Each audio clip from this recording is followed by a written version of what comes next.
तभी उन्होंने आके बोला कि हाँ, हिजाब करना तो तेरे लिए ज़रूरी है, तो अभी चलो ऐसा हालत करते हैं कि अब हिजाब पहनना तेरे लिए ज़रूरी पड़ जाएगा। कैंची जो था मेरे घर पे मेरी कमरे में टेबल के ऊपर रखा हुआ, वो दवाई काटने के लिए मैं यूज़ करती हूँ, वहाँ पे रहते हैं। तो वो कैंची उठा के मेरा बाल काटा।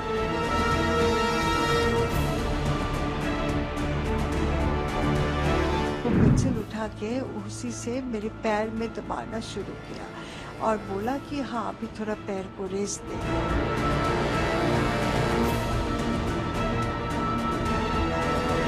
तो मैं उसी टाइम बहुत ठंडे दिमाग से सोचा कि भाई मैं इनके हाथ में हूँ, अभी इनके साथ लड़ाई करने का कोई फ़ायदा नहीं। तो जो भी बोला मैंने उसी का उनके साथ बहुत अच्छी तरह से पेश आया। मैं बैठ के टीवी देख रही थी मेरे बेडरूम पे। वैसे अचानक वहाँ पे दो बंदे आए, दो लड़का, उम्र 18 से 25 के अंदर होगा, जीन्स और टी शर्ट पहन के आके बोला कि मैडम आपके साथ बात कर सकते हैं। तो मैंने बोला कि हाँ बिल्कुल बताइए, क्योंकि मैं घबरा गई। मेरी बेटी जो है वो मेरे साथ रहती है, उनकी उम्र 16 है। मेरे घर पे जो मेड लड़की रहती है उनकी उम्र 25 है। मुझे पता भी नहीं कि क्या हुआ, ये लोग अंदर कैसे आए और मेरे बेडरूम तक कैसे आए। सो मैंने बोला हाँ बाबा बोलिए। Baba is like telling your daughter son कि बेटा क्या है, क्या बोलो। Then they just change the tone and tone change करके वो बोलने लगा, तू तू हिजाब क्यों नहीं पहनती, तेरा उम्र नहीं हुई, तेरी तू अभी ऐसे क्यों घूमती है जैसे कि लगता है कि वेश्या की तरह, और तेरी माँ शेख हसीना इंडिया चले गए, तुझको क्यों नहीं लेके गए, तेरे बाप मोदी तुझे बुलाया नहीं। तो मैं उसी टाइम बहुत ठंडे दिमाग से सोचा कि भाई मैं इनके हाथ में हूँ, अभी इनके साथ लड़ाई करने का कोई फायदा नहीं। तो जो भी बोला मैंने उसी का उनके साथ बहुत अच्छी तरह से पेश आया। मैंने बोला कि बाबा शेख हसीना जाने से पहले मुझे फोन भी नहीं दिया मेरी माँ ने, और मेरी बाबा मोदी मुझे बुलाया भी नहीं, तो मैं कैसे जा सकती हूँ, मैं तो यहाँ पे हूँ, यहाँ से यहाँ पे रखोगे, यहाँ पे रहूंगी। तो तभी उन्होंने आके बोला कि हाँ, हिजाब करना तो तेरे लिए ज़रूरी है, तो अभी चलो ऐसा हालत करते हैं कि अब हिजाब पहनना तेरे लिए ज़रूरी पड़ जाएगा।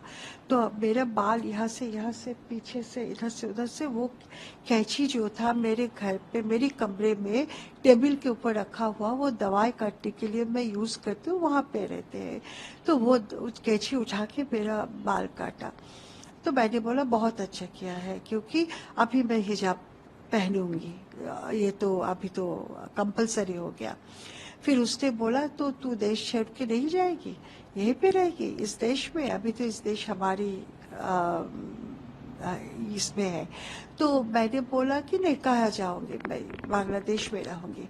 तो बोले कि वहाँ से पेंसिल उठा के, जो मैं बेटी को पढ़ाती हूँ तो अंडरलाइन कर देती हूँ, तो वो पेंसिल उठा के उसी से मेरे पैर में दबाना शुरू किया और बोला कि हाँ, अभी थोड़ा पैर को रेस्ट दे, तू तो बाहर नहीं जाएगी, तो यहाँ पे रह के अभी रेस्ट दे, इधर उधर मत घूम।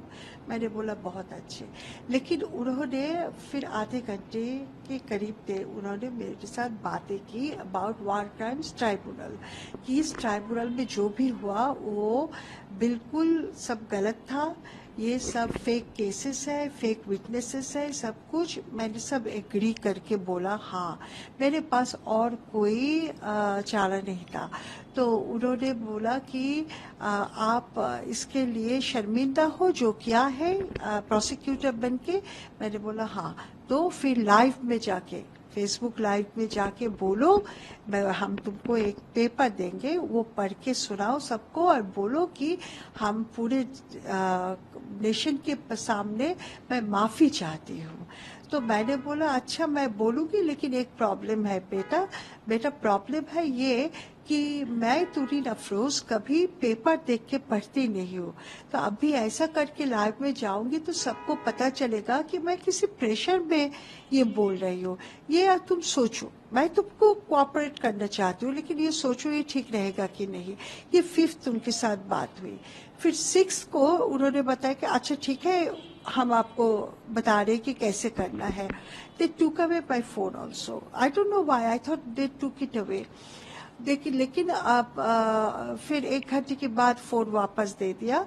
और फिर नेक्स्ट डे सुबह 10 साढ़े 10 बजे उन्होंने, वो मेरे पहाड़ पे थे बाहर गेट के सामने, और उधर से बेडरूम की तरफ भी वो नाकाबंदी चालू रखी। फिर उन्होंने नेक्स्ट डे आके बोला कि लाइव में जाने की जरूरत नहीं है, वी हैव डिसाइडेड कि आप हम लोग वीडियो करेंगे आपको। तो मैंने बोला ये तो बहुत अच्छी बात है वीडियो करना बेटा, क्योंकि किसी चीज अगर छूट जाए, किसी अगर पसंद नहीं आए कोई चीज, तो फिर आप उनको वो उनको चेंज कर सकते हो, मैं फिर से कर सकती हूँ, बहुत अच्छी बात है। तो कब करोगे वीडियो? तब उन्होंने बताया कि अभी। तो मैंने बोला अभी तुम करोगे तो फिर मेरे बाल क्यों काटा? फिर बाल काटने से क्या फायदा हुई ना, सबको तो फिर पता चल ही जाएगा। क्योंकि तुम अगर वीडियो की बाद ही बाल काट लेते तो कितना अच्छा होता। फिर उन्होंने बताया कि तू हिजाब पहन के कर। तो मैंने बोला ये भी कोई भी विश्वास नहीं करेंगे कि ये तुरीन अफरोज बोल रही है, क्योंकि एक दिन पहले मेरा बर्थडे था, मतलब 4 तारीख को। मैं अपने खोले बालों में पिक्चर लिया, वेस्टर्न ड्रेस पहन के पिक्चर लिया, ये सारी पिक्चर फेसबुक पे है। अभी 24 घंटा भी नहीं हुई शेख हसीना गए कि मैं हिजाब लेके बोल रही हूँ, मैंने भूल क्या है, people will not believe it. तो बोला ठीक है। कौन लोग थे? ये बहुत मुश्किल है बताना कि ये लोग कोई पॉलिटिकल पार्टी से है कि नहीं, क्योंकि उम्र पे जो देखता है नॉर्मल जीन्स टी शर्ट पहना हुआ लोग, और जो बाहर जो थे उनको चेहरा में नहीं देखा, लेकिन मेरी मैनेजर ने देखा। लेकिन उन्होंने बताया कि आपा की मैडम ये वैसे ही लोग हैं, मतलब डिफिकल्ट टू से कहा की है। फिर उन्होंने 7 तारीख को सुबह आके बोला कि वीडियो करेंगे। इसके बीच उन्होंने मुझे बोला कि ये बोलना है, स्क्रिप्ट ऐसा ऐसा है। मैंने बोला ठीक है, मैं बात कर लूंगी। लेकिन मैं इसके अंदर कांटेक्ट किसी के साथ नहीं कर पा रही थी। तो मैंने एक बात दिमाग पे आया कि फोन ले रहे, अभी फोन भी आ रहे, मैं अटेंड करी हूँ। अगर मैं किसी को भी बताऊं कि मैं इसी हालत में, कोई ना कोई अगर इसको पब्लिक कर देंगे तो वो लोग आके तो मार ही देंगे मुझे, बेटी को, मुझे।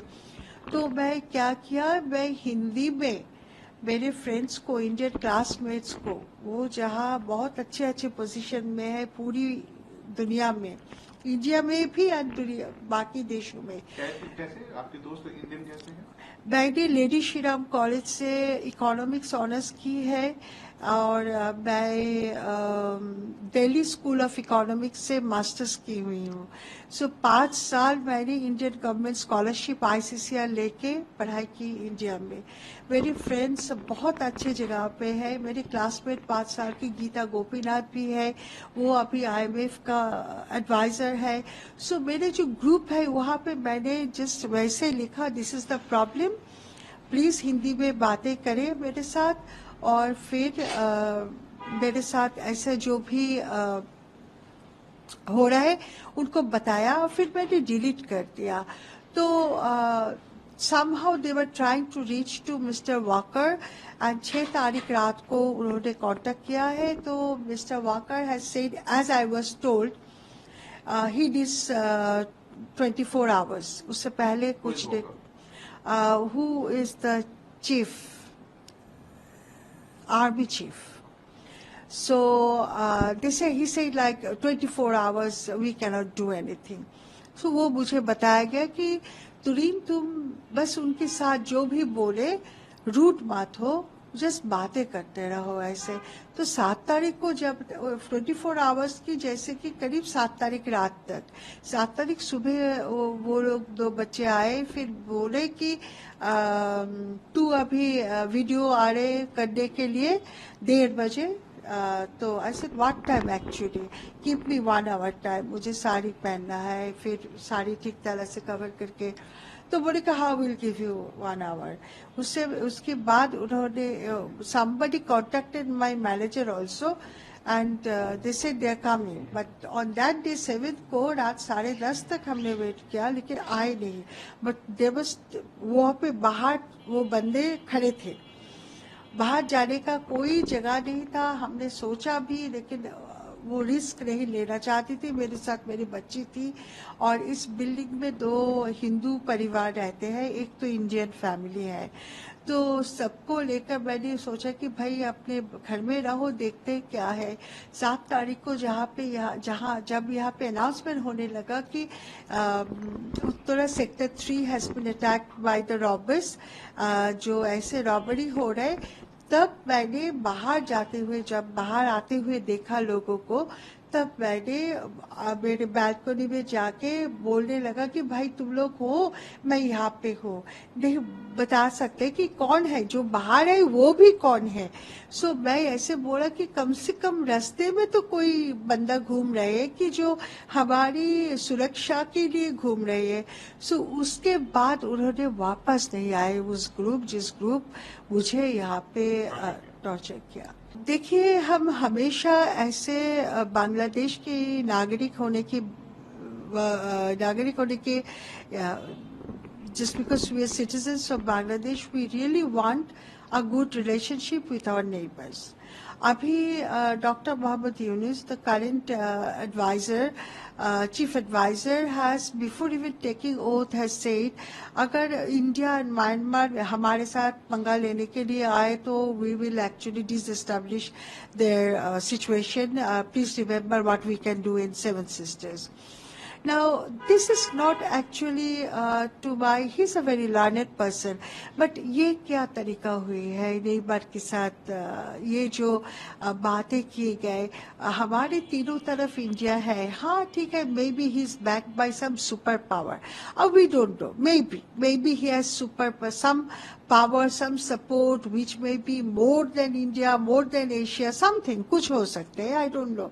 लेकिन this is at the end of the day, हम लोग एक ही साथ ही रहना है, इंडिया को, बांग्लादेश को, सबको एक ही साथ रहना है। आपको पता है म्यांमार के साथ हमारे रोहिंग्या इशू लेकर कितना प्रॉब्लम है, लेकिन Bangladesh never went and attack the country. We said a peaceful settlement is the only way, because हम यहाँ पे लड़ाई नहीं चाहते हैं। अब इंडिया के साथ ये थ्रेट देने का क्या फायदा है?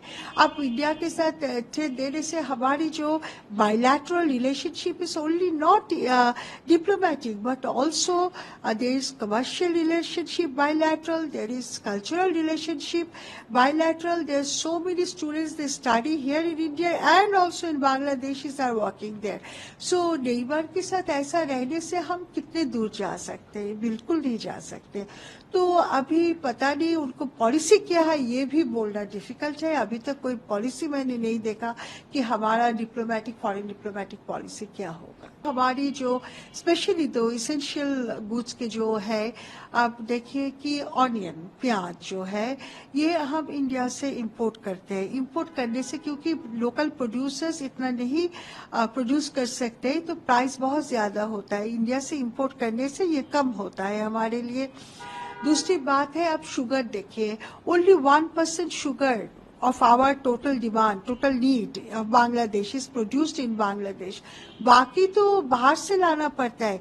इंडिया से लेने से क्या हमारे फायदा है कि ट्रांसपोर्ट कॉस्ट कम रहता है, प्राइस थोड़ा कम रहता है। हाँ, we can get it by planes और helicopters, tons and tons sugar can fly in, लेकिन can we afford to do it for a long time?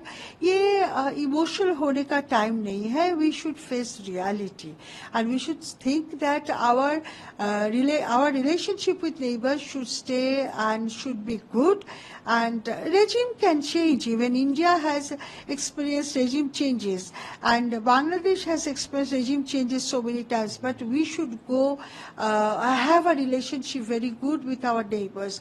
अगर एक वार छेड़ गए दोनों कंट्री में, अब देखो कि कितना महंगा पड़ेगा वो हमारे लिए।